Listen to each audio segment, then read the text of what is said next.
연인들이 이별을 맞이하는 순간 일본 드라마 속 인물들은 대개 이렇게 말합니다. 미안해, 왠지 당신과는 더 이상 안 될 것 같아. 이유를 길게 설명하지 않습니다. 그저 감정이 식었다는 현실적인 마음의 변화만으로 관계는 끝이 납니다. 하지만 한국 드라마는 다릅니다. 눈물을 흘리거나 상대를 쏘아붙이며 이렇게 말하죠. 네가 어떻게 나한테 이럴 수 있어? 네가 한 짓은 사람으로서 할 도리가 아니야? 우리는 단순히 감정이 식었다는 이유만으로는 헤어지지 못합니다. 상대방이 도덕적으로 얼마나 잘못되었는지, 인간의 도리를 어떻게 저버렸는지 심판하고 나서야 비로소 이별의 마침표를 찍습니다. 이 사소해 보이는 차이 속에 한 국가를 관통하는 거대한 철학이 숨어 있다면 믿으시겠습니까? 1990년대 서울대학교에서 8년간 한국 철학을 깊이 파고든 한 일본인 학자가 있었습니다. 현재 교토대 교수로 재직 중인 오구라 기조. 그는 이방인의 예리한 눈으로 우리가 공기처럼 들이마시고 살아온 사회의 이면을 해부합니다. 왜 우리는 가난해도 학식 있는 자를 존중하는가? 왜 내 손으로 뽑은 권력자도 끊임없이 도덕적 잣대로 심판하며 끌어내리는가? 그리고 왜 우리는 이토록 치열하고 숨막히게 살아가는가? 오늘 우리는 그가 던진 서늘한 통찰을 통해 대한민국의 뼛속에 새겨진 철학적 매트릭스를 들여다보려 합니다. 제1장 도덕이 권력이 되는 사회 리와 기. 이 책을 관통하는 핵심은 조선시대를 지배했던 성리학의 두 기둥 리와 기입니다. 리, 눈에 보이지 않지만 세상을 지배하는 절대적 원리, 도덕, 마땅히 이래야 한다는 명분입니다.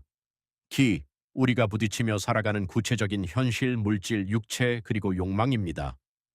성리학은 모든 인간이 하늘로부터 100% 완벽한 리를 물려받았다고 믿는 성선설의 철학입니다. 그렇다면 세상에 왜 악인이 존재할까요? 성리학의 대답은 명쾌합니다. 악이 원래 존재하는 것이 아니라 인간의 탁한 욕망기, 이 완벽한 도덕 리를 가려버렸기 때문이라는 것입니다. 따라서 이 사회에서 가장 중요한 것은 탁한 현실을 억누르고 도덕적 명분인 리를 얼마나 쟁취하느냐가 됩니다. 저자는 단언합니다. 한국은 도덕적인 나라가 아니라 도덕 지향적인 나라다. 이 둘은 완전히 다릅니다. 도덕적이라는 것이 늘 착하게 행동한다는 뜻이라면 도덕 지향적이라는 것은 세상 모든 일을 도덕이라는 잣대로 평가하고 재단하려 든다는 뜻입니다. 우리가 정책의 실효성보다 정치인의 도덕적 흠결에 더 분노하는 이유, 사소한 다툼마저 네가 인간으로서 옳으냐 그르냐의 싸움으로 번지는 이유, 그것은 이 사회에서 도덕적 우위를 점하는 것이 곧 권력과 부를 독점하는 가장 강력한 무기이기 때문입니다. 제2장, 왜 우리는 명분에 목숨을 걸게 되었나? 그렇다면 대체 왜 이 나라는 이토록 무서운 도덕 지향성을 갖게 된 것일까요? 저자는 그 해답을 한반도의 가혹한 지정학적 운명에서 찾습니다. 거대한 중국 무력을 앞선 일본 등 열강에 둘러싸인 작은 나라 조선. 군사력이나 경제력이라는 현실적인 힘기으로는 이들을 압도할 수 없었습니다. 국가의 생존을 위해 조선이 택한 전략은 바로 도덕적 정당성 리어로 무장하는 것이었습니다. 우리가 힘은 약할지라도 도덕적으로는 가장 완벽한 문명의 정통성을 가졌다는 논리입니다. 실제로 명나라가 멸망하고 청나라가 들어섰을 때 조선은 스스로를 진정한 중화 문명의 계승자라 선언하며 도덕적 순도를 더욱 극단적으로 끌어올렸습니다. 국가적 위기가 깊어질수록 살아남기 위해 리에 대한 신앙은 더욱 광적으로 굳어질 수밖에 없었던 것입니다. 제3장 숨막히는 하나의 극장관임. 그리고 이 책의 제목이 한국은 철학이다가 아니라 한국은 하나의 철학이다인 이유를 주목해야 합니다. 성리학의 세계에서 진리리는 오직 하나여야만 합니다. 여러 개의 정답이 공존하는 다양성은 원칙적으로 허용되지 않습니다. 오직 하나의 정답만이 존재한다는 이 숨막히는 압박감, 이것이 바로 오늘날 한국인들을 이토록 피곤하게 만드는 근본 원인입니다. 나와 다른 의견은 그저 다른 것이 아니라 내가 가진 유일한 진리를 위협하는 악이자 폐륜이 됩니다. 조선시대의 왕실의 상복을 몇 년 입어야 하느냐를 두고 수십 년간 피비린내 나는 살육전을 벌였던 예송 논쟁이 대표적입니다. 그들에겐 백성의 민생 대동법보다 자신들의 우리 명분과 유일한 정답임을 증명하는 것이 목숨보다 중요했기 때문입니다. 이 하나의 정답을 향한 투쟁은 우리의 언어에도 깊이 각인되어 있습니다. 저자는 한국어의 호칭을 이렇게 분석합니다. 나, 우주의 중심이자 긍정의 주체. 너, 서열이 없는 대등한 존재, 통창생 등. 님, 도덕성, 리을 훌륭하게 체현하여 우러러보는 존재. 놈, 탁한 기운에 찌들어 도덕성이 바닥에 떨어진 경멸의 대상. 한국인의 일생은 오직 하나뿐인 정답의 좁은 문을 통과해 놈에서 벗어나 님으로 상승하려는 처절한 몸부림입니다. 과거에는 그것이 과거 급제였다면 지금은 명문대 입학, 대기업 취업, 강남의 아파트가 그 하나의 도덕적 증명서가 되었습니다. 마땅히 내가 님의 자리에 있어야 하는데 현실의 장벽에 부딪혀 놈의 자리에 머물러야 할 때, 그 절망적인 동경과 고통이 뒤섞여 응어리진 감정, 우리는 그것을 한첸이라고 부릅니다. 제사장, 천재가 태어나는 나라, 신들림의 미학. 하지만 이토록 정형화된 리의 굴레 속에서도 역설적이게도 한국은 세계적인 천재들을 끊임없이 배출해냅니다.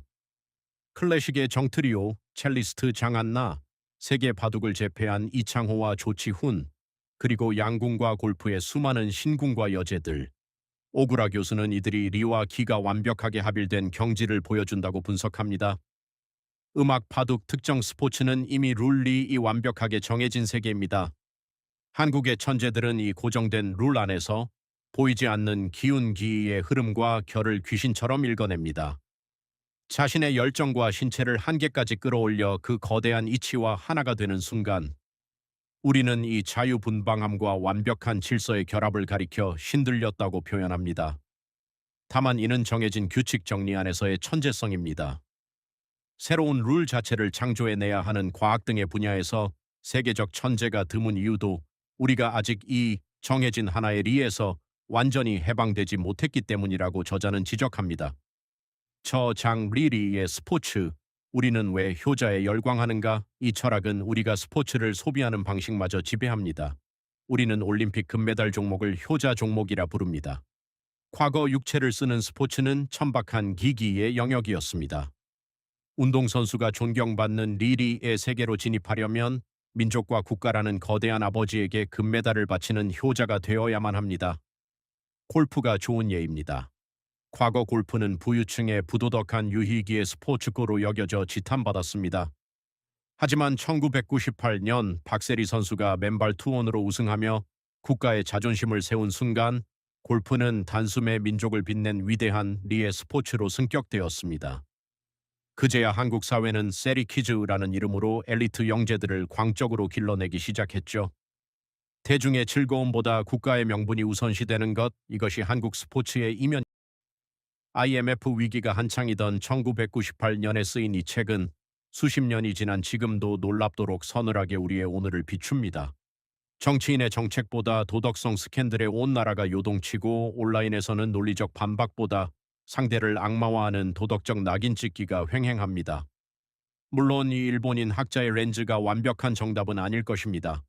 한국 사회는 성리학뿐만 아니라 근대화, 전쟁, 압축 성장, 민주화라는 수많은 용광로를 거쳐왔습니다. 하지만 분명한 것은 이 책이 우리가 너무도 당연하게 여겨왔던 우리의 숨막힘에 언어를 부여해 주었다는 사실입니다. 나만이 유일한 정답이라는 지독한 하나의 철학. 우리는 이 거대한 도덕의 극장 속에서 서로를 끊임없이 님과 놈으로 심판하며 눈부신 발전을 이루었지만 동시에 깊게 병들어갔습니다.